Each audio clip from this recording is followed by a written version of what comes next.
من هي الممرضة الأولى؟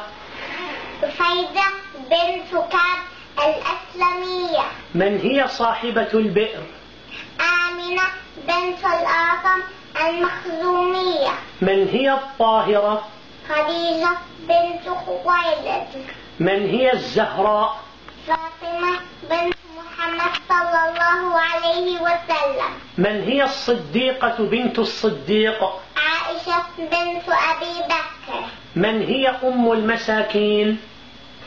زينب بنت خزيمة الهلالية. من هي أول شهيدة في الإسلام؟ سمية بنت خياط. من هي المرأة القرآنية؟ زينب بنت جحش الأسدية. من هي المجادلة؟ خولة بنت ثعلبة الأنصارية. من هي مرضعة النبي محمد صلى الله عليه وسلم؟ حليمة بنت أبي ذؤيب السعدية. من هي الصوامة القوامة؟ حفصة بنت عمر بن الخطاب. من هي خطيبة النساء؟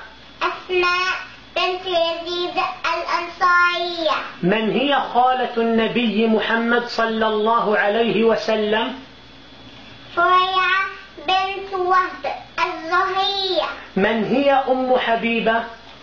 رملة بنت أبي سفيان. من هي ذات الهجرتين؟ رقية بنت محمد صلى الله عليه وسلم. من هي أم العرب؟ أم سلمة هند بنت أبي أمية. من هي مضيفة النبي محمد صلى الله عليه وسلم؟ أم معبد عكا بنت خالد الخزاعية. كيف وصفت أم معبد رسول الله صلى الله عليه وسلم لزوجها؟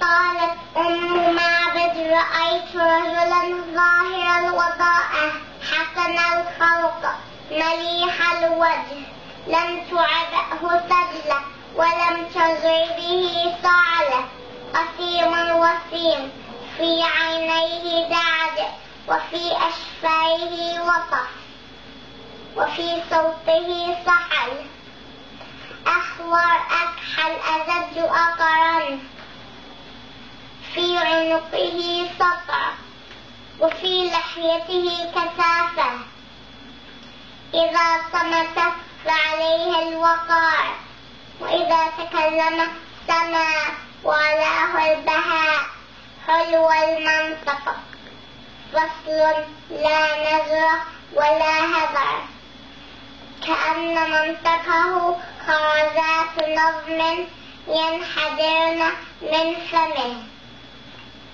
ربعه غصن بين غصنين.